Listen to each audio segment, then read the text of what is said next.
Ella es periodista y analista. Maite, buenas tardes, bienvenida.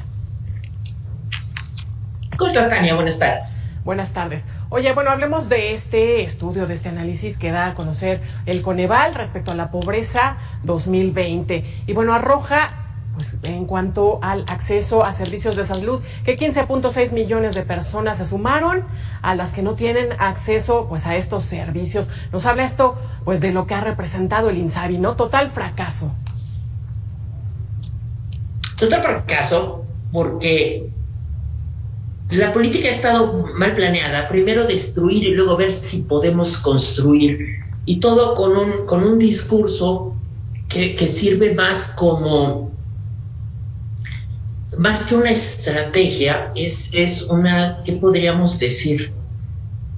Es una coartada. Entonces, decir que todo se debe a la corrupción de antaño es para limpiarse las manos, lo cual es imposible. Hay que decir algo. Cuando lees este documento de Coneval, te especifica Coneval que estas cifras no se podrán comparar con las de años anteriores y de otros regímenes. ¿Por qué? Porque en 18 se cambiaron precisamente los lineamientos para la medición de la pobreza. Y esto quiere decir que, bueno, los cambió Morena en el Poder Legislativo para que tuviera otras formas de medición que seguramente beneficiarían o creyeron que beneficiarían. Entonces, estamos hablando del crecimiento de la pobreza a partir de la llegada del actual gobierno al poder. Aquí no le podemos echar la culpa a otros, porque además la desaparición del Seguro Popular se les debe a ellos. El cierre de laboratorios como PISA por presunta corrupción se les debe a ellos. El error de tratar de comprar medicamentos a través de la Oficialía Mayor de Hacienda y después de la Organización de Naciones Unidas, que no tiene experiencia ninguna en el hecho, se les debe a ellos. Entonces estamos hablando de que hay 35 millones de personas que no tienen acceso a la salud en el país. Estás hablando de casi poquito menos de la tercera parte de las personas no tienen acceso a la salud. Y el número de pobres es de 55.7. Estás hablando de casi la mitad de la población. No existe gobierno que pueda sacar adelante a un país con este número de pobres.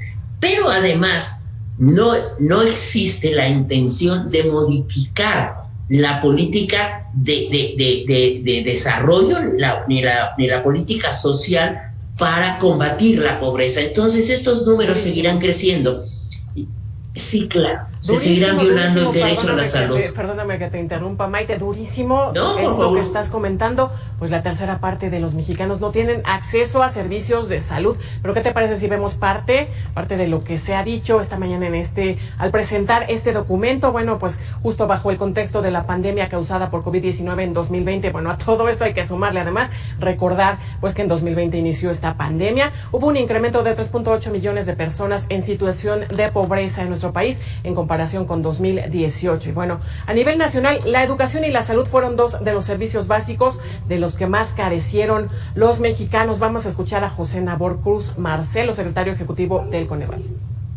Probablemente los más afectados son pues los más pobres, y en esta ocasión pues no es la excepción, ¿no? Y lamentablemente ahí estábamos viendo todo, todavía hasta ayer pues platicaba aquí el líder de este tema de los niños con cáncer, esta falta de medicamentos que han estado llegando a cuentagotas, son los más afectados, los más pobres y además los pequeñitos, ¿no?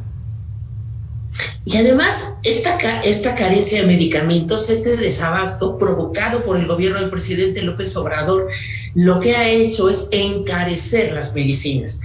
No encuentras los medicamentos contra el cáncer, no los encuentras en las instituciones públicas, pero tampoco los encuentras en las farmacias privadas. Y han aumentado arriba del 100% los precios de este tipo de medicamentos, con lo cual el empobrecimiento de las personas aumentará para la siguiente medición que haga Coneval. Totalmente. Además, pues los servicios privados, bueno, ni qué decir, hay quienes de verdad, pues ni voltean a ver para allá, ¿no? Una cirugía, el costo de una cirugía en un servicio privado, bueno, de verdad, pues no, nunca, jamás, ¿no? Sobre todo también pensando pues con los sueldos, los salarios tan bajos que tenemos. Bueno, vámonos a otro aspecto, porque además tenemos la idea de que los programas sociales están de verdad apoyando a la gente más pobre. Pues, ¿qué crees? Que no es cierto, porque bueno, a pesar de que se ha puesto mucho énfasis en que estos programas sociales en la actual administración federal, que pudiera pensarse, insisto, que ataca de manera frontal a la pobreza, pues no es así. Esto es lo que arrojan las cifras, es lo que dice el doctor John Scott Andretta, investigador académico del Coneval. Él explica por qué. Vamos a ver. ¿Cómo ves, Maite? ¿No están llegando estos apoyos a la gente más pobre? No, porque lo que interesa no es acabar con los pobres, sino manejar un discurso triunfalista de apoyo a la gente. Entonces, es decir, le estamos dando a mucha gente, y el presidente lo dijo, ¿no? O sea, estos apoyos llegan a 30 millones de personas, que se supone son los 30 millones de votantes que tuvieron en las elecciones pasadas. A mí me indigna, y la gente lo puede recrear en cualquier momento en YouTube o en Twitter, el discurso, esta explicación que da Jade Kolpolevsky sobre por qué no hay que luchar contra la pobreza. Ella dice, el problema de sacar a la gente de la pobreza es que cuando se vuelve clase media ya no reconocen de dónde salieron, porque la gente piensa cómo vive. Entonces, no existe esa vocación social de Morena. Es simplemente un intercambio de favores que se traduce en yo te doy una cantidad en efectivo y tú me cambias, y te la cambio por votos. Pero la gente que recibe 1,000 pesos o 2,000 pesos o 4,000 pesos al mes nunca podrá pagar un tratamiento de cáncer como el que te daba el Seguro Popular, que sí tenía el cáncer como una de las enfermedades catastróficas que atendía. Totalmente de acuerdo. Vamos ahora a ver a la declaración de Héctor Nájera. Él es investigador asociado al Programa Universitario de Estudios de Desarrollo de la UNAM. Él advierte, Maite, que el efecto de las transferencias monetarias dentro de los programas sociales tienen un efecto pues muy mínimo. Él dice solo del 3%. Bueno, él dice que sí podría haber sido peor la circunstancia, por supuesto, vivida a partir de la pandemia COVID-19 sin estos apoyos. Sin embargo, él dice pues que genera pues un efecto muy mínimo, solo del 3%. Explica que bueno, lo mejor sería pues beneficiar en política de infraestructura social y salud. Vamos a ver lo que dice. Infraestructura social nos está invirtiendo, Maite, nos está invirtiendo en construcción de nuevos hospitales. Bueno, si aquí en Ciudad de México nos la vemos negras, imagínate ya en las regiones serranas, no sé, Oaxaca, Guerrero, bueno, ¿qué decir? Además, el investigador menciona algo que es muy, muy interesante. Está hablando del mercado laboral. En México, la mayoría de la gente trabaja en la informalidad. Y en México, la seguridad social está ligada íntimamente con el trabajo formal. Y cada vez hay menos personas en el trabajo formal, lo que quiere decir que la base de la pirámide laboral no tiene ni tendrá servicios de seguridad social, porque no está contemplado así en los programas de gobierno, ¿no? Totalmente, Maite. Además, nos ofrecieron, bueno, un servicio de salud de nivel primer mundo, ¿no? Para este momento ya tendría a lo mejor que estar funcionando algo de eso. Y bueno, estamos a la mitad del sexenio y no se ve absolutamente nada. No, porque no está en su ánimo. O sea, si te das cuenta, siguen ocultando la información. Hoy leía que no hay manera de darle seguimiento al proceso de vacunación, porque está dentro de la más profunda y completa opacidad. No hay datos públicos.